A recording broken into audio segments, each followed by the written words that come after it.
तो hello friends, मैं हूं Anushka Omar from capers academy. तो आज थोड़ा सा पहले हम लोग रिवाइंड पोर्शन पे चलते हैं हमारे इंडियन कॉन्ट्रैक्ट एक्ट 1872 के बारे में। फिर हम लोग थोड़े से new other definition terms and कुछ डिफरेंस बिटवीन पढ़ेंगे अग्रीमेंट और कॉन्ट्रैक्ट के बीच में।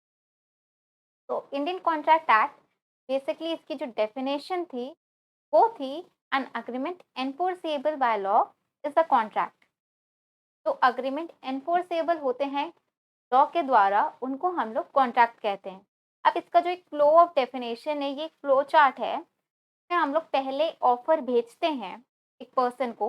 आई सेंड सम एन ऑफर। अगर मुझे किसी से कॉन्ट्रैक्ट करना है तो पहले मैं उस इंसान को पहले ऑफर दूंगी, फिर वो इंसान मेरा प्रपोजल एक्सेप्ट करेगा, तो वो जो एक्सेप्टेड प्रपोजल है वो हमारा प्रॉमिस बन जाता है। आफ्टर प्रॉमिस जब उसमें हमारा कंसिडरेशन ऐड हो जाता है, वो हमारा अग्रीमेंट बन जाता है। And when it is enforceable by law, तो वो जो अग्रीमेंट है वो हमारा कॉन्ट्रैक्ट बन जाता है। तो अग्रीमेंट अगर हमारा कॉन्ट्रैक्ट बनना है तो उसके लिए एनफोर्सेबिलिटी ऑफ लॉ बहुत ही ज़्यादा ज़रूरी है। तो चलते हैं। आज एक टॉपिक है जो मेरे माइंड में मैं सेटअप करके आई हूँ, जो आपने लाइन काफ़ी बार सुनी होंगी और न्यू स्टूडेंट्स अभी ये सुनने वाले होंगे। वो है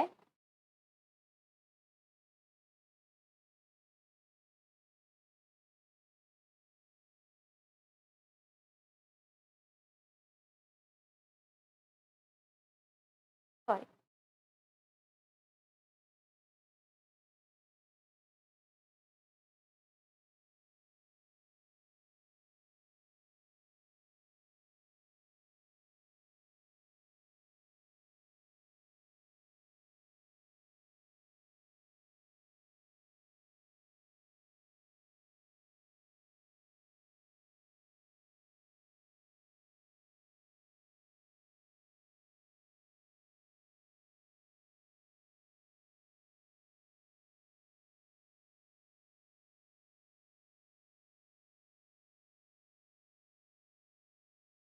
तो बेसिकली एक ये जो लाइन है कि सारे कॉन्ट्रैक्ट्स जो होते हैं वो अग्रीमेंट होते हैं, पर जो अग्रीमेंट्स होते हैं वो सारे कॉन्ट्रैक्ट्स नहीं बन पाते हैं।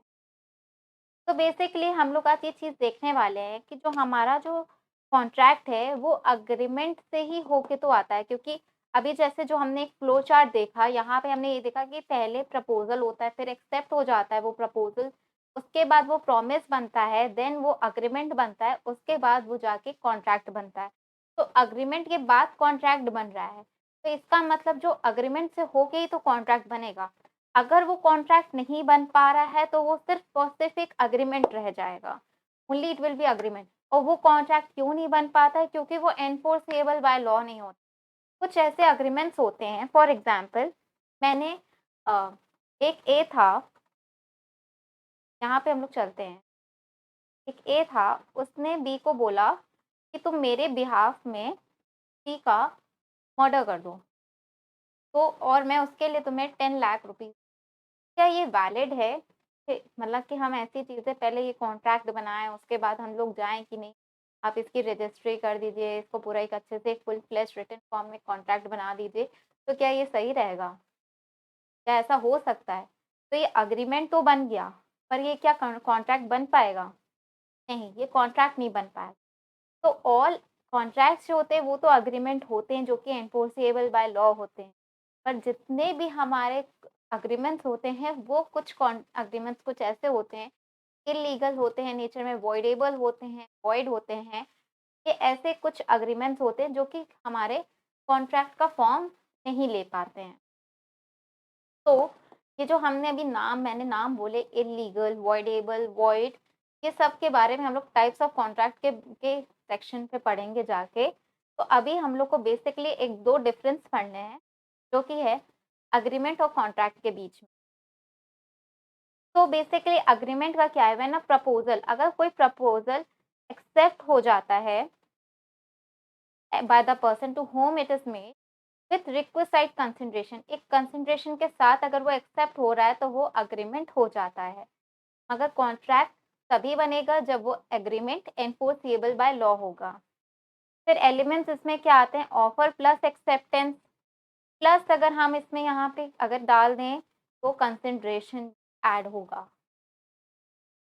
और यहाँ पे क्या आता है, एग्रीमेंट एंड एनफोर्सेबिलिटी। एग्रीमेंट तो हम लोग को चाहिए ही चाहिए, पर उसके साथ हमें एनफोर्सेबिलिटी भी चाहिए। ये सेक्शन 2E में डिफाइन किया गया है, ये सेक्शन 2H में डिफाइन किया गया है। ये राइटिंग में होना ज़रूरी नहीं है, बट कॉन्ट्रैक्ट नॉर्मली अगर आपको रजिस्टर करवाने हैं वो रिटन में ही होते हैं। तो ये इसमें रिटन ज़रूरी नहीं है, but in contract it is necessary. Legal obligation, इसमें कोई भी लीगल ऑब्लिगेशन क्रिएट नहीं होती है, एज़ हम लोगों ने उसको लॉ कॉन्ट्रैक्ट के फॉर्म में एंटर ही नहीं किया, एनफोर्सेबल बाय लॉ ही नहीं किया, तो लीगल ऑब्लिगेशंस इसमें अराइज़ नहीं होती।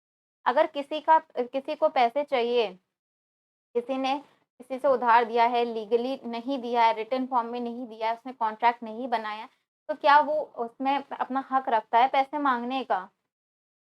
मीन्स अगर जैसे यहाँ पे हम लोग ने एक एग्ज़ाम्पल लिया था कि ए ने बी को बोला कि मैं तुम्हें 10 लाख रुपीज़ दूँगा, तुम सी का मर्डर कर दो मेरे कहने पे। उसने मर्डर कर दिया, मगर ए ने कहा कि अब मैं तुम्हें पैसे ही नहीं दूँगा। तो क्या बी जो है वो कोर्ट में ए को सू कर सकता है क्या जाके कि मैंने इसके कहने पे सी का मर्डर किया तो मुझे 10 लाख रुपए चाहिए ए से। तो क्या वो सू कर सकता है क्या? ये तो इल्लीगल कॉन्ट्रैक्ट है, दैट्स व्हाई। मैं वो सू नहीं कर सकता है। और यहाँ पे लीगल ऑब्लिगेशन क्रिएट हो जाती है कॉन्ट्रैक्ट में, क्योंकि ये रिटन फॉर्म में होता है and it is enforceable by law. One in another, every agreement need not to be a contract. हर अग्रीमेंट को ज़रूरी नहीं है कि वो कॉन्ट्रैक्ट का रूप या फॉर्म पार्ट ले, पर जितने भी कॉन्ट्रैक्ट हैं वो पहले अग्रीमेंट होते हैं, उसके बाद ही वो कॉन्ट्रैक्ट बनते हैं जाके। तो इसका स्कोप होता है ये वाइड होता है, इसका स्कोप नैरो होता है। Now some other definition. Proposal, अब हम लोग ने प्रपोजल के बारे में अभी हम लोगों ने बताया, प्रपोजल को हम लोग एक्चुअली में ऑफर भी कहते हैं। लाइक मैंने कल आपको मतलब कि जो एक मैंने प्रीवियस वीडियो डाला था अबाउट पार्ट 1, उसमें मैंने बताया था कि मैं अपनी फ्रेंड को प्रपोजल सेंड कर रही हूँ कि मुझे तुम्हें 2 केजीज़ ऑफ मैंगोज़ देने हैं अपने गार्डन से फॉर ₹100।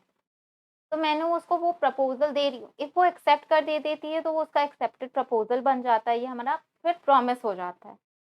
तो बेसिकली जब एक पर्सन सिग्निफाई करता है दूसरे को, मतलब मैं किसी को सिग्निफाई कर रही हूँ दूसरे को हिज विलिंगनेस, विलिंगनेस मतलब कि अपनी इच्छा बता रही हूँ, या तो तुम ये काम करो, तू डू, और एब्स्टेन, एब्स्टेन का मतलब होता है तू ये कहो किसी से कि आप ये काम मत करिए।